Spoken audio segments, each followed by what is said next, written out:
বিষধর সাপ পোষানোর শোকে সাপের কামড়ে যুবকের মর্মান্তিক মৃত্যু।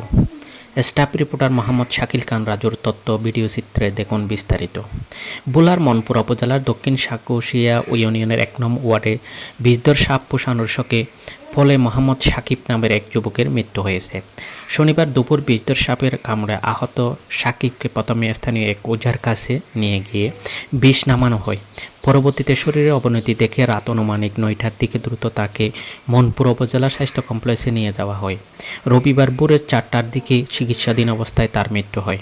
স্থানীয় সূত্র ও পরিবারের সদস্যরা জানান, সাকিব ১০ থেকে ১৫ দিন আগে জালের সাথে পেশানো একটি সাপকে দেখে বাসায় ধরে নিয়ে আসে। পরবর্তীতে পাতিলে রেখে সাপটিকে লালন পালন করেন।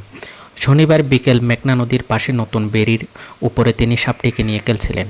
হঠাৎ সাপটি তার পায়ে কামড় দেয়, যা গুরুতর আঘাত সৃষ্টি করে। পরিবারের লোকজন স্থানীয় ওঝার কাছে নিয়ে বিষ নামায় কিছুক্ষণ ভালো থাকলেও পরবর্তীতে দেখা গেল তার মুখ দিয়ে ফেনা বের হয়।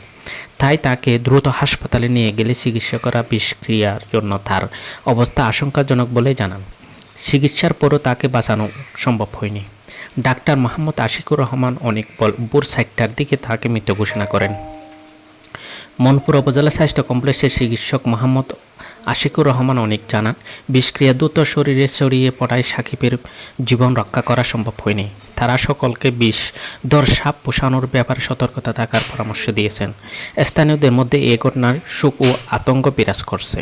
হাসপাতাল না ওই যে ওজার কাছে নিয়েছে, ওজা যারা করে দিয়েছিল তাদেরকে কইছিল হাসপাতাল নিয়ে যাও। আমরা হাসপাতাল নিয়েছিলাম, নিয়ে হাসপাতাল ডাক্তারের কাছে দেখাইছে, ডাক্তার এরকম মারা গেছে।